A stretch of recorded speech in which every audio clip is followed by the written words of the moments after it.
ତାପରେ ଦେଖିବା ଉତ୍ତର ଦିଗର ଦକ୍ଷିଣ ଦିଗର କ'ଣ ଫଳ ରହିଛି। ଦକ୍ଷିଣରେ ବେଲ ବୃକ୍ଷ ରହିଥାଇ ଯାହାର ଆଜି ରହିଥାଇ ଯାହାର ଅକାଳ ମୃତ୍ୟୁ ଖଣ୍ଡନ ହୁଅଇ ତାହାର ଆଜି ହୁଅଇ ତାହାର।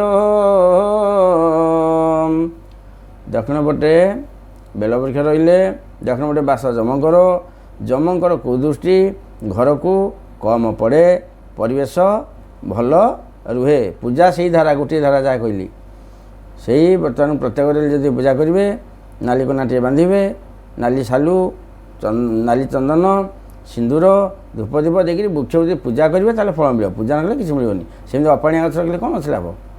ଯଦି ଉତ୍ତର ରହିଲା ତାହେଲେ କ'ଣ ହେବ ନା ଉତ୍ତରରେ ବେଲ ବୃକ୍ଷ ଯେବେ ରହିଥାଏ କୁବେରଙ୍କ କୃପା ସେହୁ ନିଶ୍ଚୟ ପାଇ। ଉତ୍ତର ଦିଗରେ କୁବେରଙ୍କର ବାସ। ଯଦି କୁବେରଙ୍କର ଯଦି ଉତ୍ତର ପଟେ ବେଲ ଗଛ ଥିବ କୌଣସି ବ୍ୟକ୍ତିର, ତାହେଲେ ସେ କୁବେରଙ୍କର କୃପା ପାଇଥାଏ ଏବଂ ଧନବାନ ହୋଇଥାଏ। ସେ ଗୃହକୁ ସର୍ବଦା ଭଲ ମାନେ ଭଲ ସମ୍ପର୍କ, ଭଲ ଲୋକ, ବଡ଼ ବଡ଼ ଜ୍ଞାନ ଲୋକ ସବୁ ଆସନ୍ତି। ଏ ତ ଗଲା ଦିଗ କଥା। ଯଦି ଆମେ ଏଇ ଯେଉଁ ଚାରି ଦିଗରେ ଯେଉଁଠି ଭାଇମାନଙ୍କର ବେଲ ଗଛ ଥାଉ କିଛି ଅସୁବିଧା ନାହିଁ, ଚଳିବ। କିନ୍ତୁ ଯଦି ତାକୁ ଆମେ ଉପଯୁକ୍ତ ତା'ର ଅଛି ବିଧିବିଧାନ, ସେମିତି ଖାଲି କହିଦେଲେ ହେବନି। ବେଲ ଗଛ ଘର ପାଖରେ ରହିଲେ ଖରାପ, ଚାରି ଦିଗରେ ରହିଲେ ଭଲ, ଘରଠୁ ଦୂରରେ ରହିବ। କାହିଁକି ନା ଆମେ ଅଶୌଚାରେ ବେଲ ଗଛକୁ ଛୁଇଁବାନି, ଛୁତିକାରେ ଛୁଇଁବାନି, ମୃତକରେ ଛୁଇଁବାନି, ସ୍ତ୍ରୀମାନଙ୍କର ମାସିକ ଧର୍ମରେ ବେଲ ଗଛକୁ ଛୁଇଁବାନି, ବେଲ ଗଛରେ ଓଦା କନା ଶୁଖିଆ ହେବନି, ବର୍ତ୍ତମାନ କୁଳୁକୁଞ୍ଚା ପାଣି ବେଲ ମୂଳେ ପଡ଼ିବନି, କୌଣସି ଆବର୍ଜନା ତା ମୂଳରେ ପଡ଼ିବ ନାହିଁ, ସଫା ରହିବ।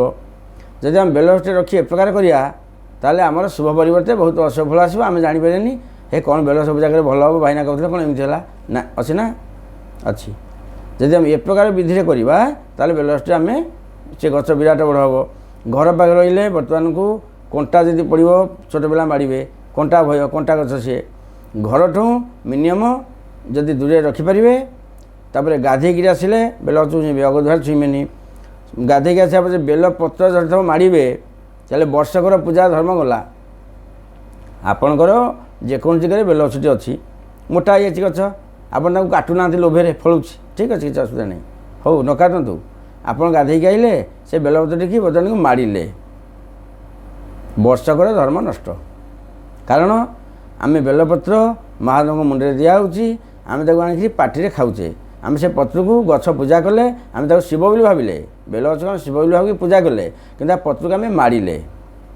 ତେଣୁକରି ଆମର ସବୁ ଧର୍ମ ନଷ୍ଟ ହେଲା। ଅନୁରୋଧ କରି କହୁଛି, ଯଦି ଭାଇମାନଙ୍କର ବେଲ ଗଛ ରଖିବାର ଇଚ୍ଛା ଅଛି, ଘରଠୁ ମିନିମମ୍ ଯେଉଁଠି ରହିଲେ ବେଲ ଗଛ ଛାଇ ଘରେ ପଡ଼ିବନି, ପତ୍ର ଆମେ ମାଡ଼ିଆନି, ଅଗଧୁଆରେ ଛୁଇଁବାର ବାଟ ନଥିବ, ସେଭଳି ଜାଗା ନିର୍ଣ୍ଣୟ କରି ବେଲ ଗଛ ପୂଜା କରନ୍ତୁ। ନଚେତ ଯଦି ଏମିତି କରିବାକୁ ଚାହୁଁଛନ୍ତି, ଛୋଟ କୁଣ୍ଡରେ ଗଛଟିଏ ରଖି ପୂଜା କରନ୍ତୁ। ସେ ଏତେ ବଡ଼ ହେବନି, କି ଛାଇ ପଡ଼ିବନି, କି ପତ୍ର ମାଡ଼ିଆନି। ଇଏ ହେଉଛି ଧାରା।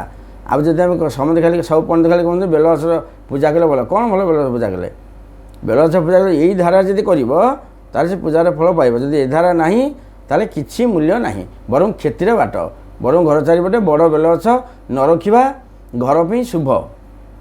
ଯଦି ଆମେ ତାକୁ ଅଗଧୁଆରେ ଛୁଇଁଲେ, ଆଇଁଷ ଖାଇ ତା ମୂଳରେ ବସିଲେ, ଆଇଁଷ ଖାଇ ତାକୁ ଛୁଇଁଲେ, ତା ପତ୍ର ମାଡ଼ିଲେ, ତାକୁ ବର୍ତ୍ତମାନକୁ ଛୁତିକା ମତିକାରେ ଛୁଇଁଲେ, ତାପରେ ଗାମୁଛା କନା ପକାଇଲେ, ତାହେଲେ ସେ ଦିନ କ'ଣ ହେଲା? ସେ ସାଧାରଣ ଗଛ ହେଇଗଲା। ତେଣୁକରି ସବୁ ଜିନିଷର ଅଛି ଫଳ।